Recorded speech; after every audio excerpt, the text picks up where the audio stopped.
I'm so proud of these guys. That's as good of a win as we've had all season. And, our guys, two guys down, really found a way to respond like they always do. I mean, we knew this was going to be a really hard game. I mean, Nevada's as good as anyone in our league, and they can really play at a high level. They're very, very difficult to guard. And I thought our guys, in the first half, we had some things not go our way. I thought we weren't maybe emotionally where we needed to be. But, man, we came out of that locker room in the second half, and we just talked about having a great spirit, about us and picking each other up and trust what we were doing. And, man, the guys just stepped up like crazy. I mean, so many guys. I mean, David and Isaiah. But a lot of these guys, stayed ready. And I told them after the game, I said, there's an old saying, when opportunity comes, it's too late to prepare. And a guy like James Moores, who started last year for us, hasn't played as many minutes. But the fact that he has such a great attitude and stays prepared, we don't win the game without his defense. His defense was phenomenal, guarding the ball screen, physicality. Deshaun was in foul trouble, and he stepped up big time. And Isaiah Rivera stepped up big time because of who they are, and they stay prepared. And I think we'll look back on that's as good of a win as we've had all year. When you look at, they were still shooting lights out really most of the second half still. The last 5 minutes of defense, what changed on your team to allow you to go on a 12-0 run? I don't know. I mean, I think for the most part we did a pretty good job on Grant Sherfield. I do. I think we did a good job on him. I mean, we let him split a ball screen once in the second half and get to the rim. I thought that was pretty good. I don't think we did a good enough job on Cambridge. I thought we let him get into a rhythm early, and he's a guy who can put up points in a hurry. But we kept battling. I thought we did a good job a couple of times where we did a better job bringing help to the post. It created a couple of turnovers.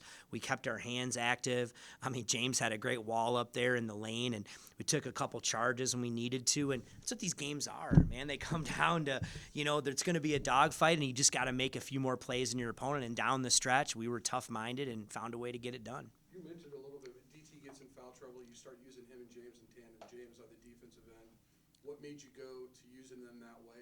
Just how valuable was James? James is a terrific defensive player. He's really good that way, and he's really good defending ball screens. And this is a team that sets a lot of ball screens, and he does a great job in that with that, and he plays, with a lot of physicality.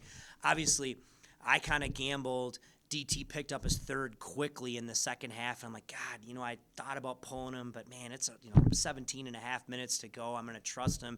Then he kind of picked up. We went zone. He picked up a cheapo, and then it's like, all right, well, let's go. We got to figure it out. We kind of survived playing small for a little bit, and then we just fought our way through it. Subbed our way through it, tried to manage it best we could, and got out of here with a victory.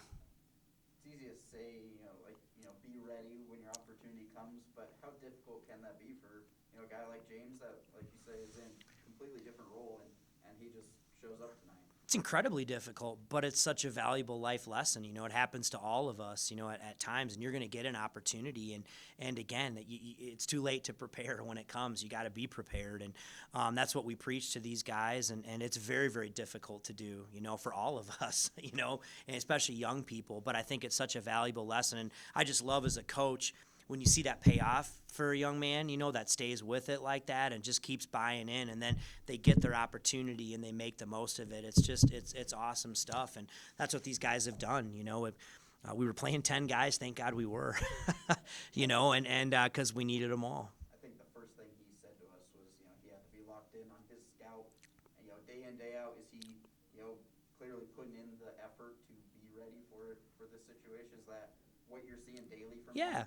See it from all the guys, and it's, like I said, it's incredibly frustrating when you're not playing the role, but you gotta be a star in your role, and you gotta stay ready. And he knew yesterday, obviously, with the news that John would be out, that hey, I'm gonna, this is what we're gonna do and play, and he was ready. He's been there before, and I thought he had a great mindset. I was gonna say, was their play, especially like James and Isaiah, even more amplified because you had a short bench? You didn't have Adam, you didn't have John. Yeah, I mean, that was who was going to play. We had to figure it out. And again, I thought all these guys, Kendall Moore's defense on Sherfield was phenomenal, and Kendall's not shooting the ball the way he wants to, but somehow he willed that last one. And I don't know where it was, like somewhere in Moby, like it took about 3 bounces and like that one's going in, and, but maybe it bounces your way. I thought we missed a lot of bunnies too, you know what I mean, in the first half. And so again, I thought his defense was terrific. His mentality was terrific, and everybody I thought really contributed. Another home game, another great support from the fan base. How cool is it for you to see it just continue to grow and continue that to be the normal now? You know what I mean?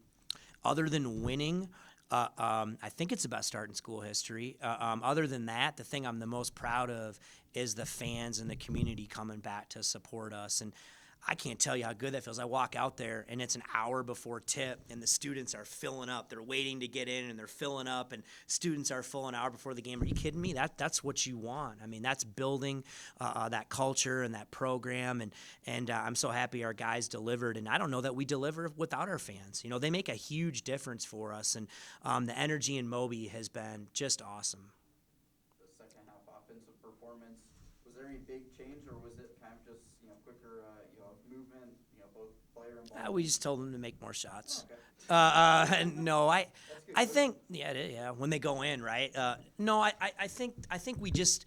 I didn't think our spirit was great. I don't think we were kind of trusting enough what we were doing, and I thought in the second half maybe we moved the ball a little bit more. We were just a little bit more aggressive, and sometimes those shots that don't fall in the first half start falling.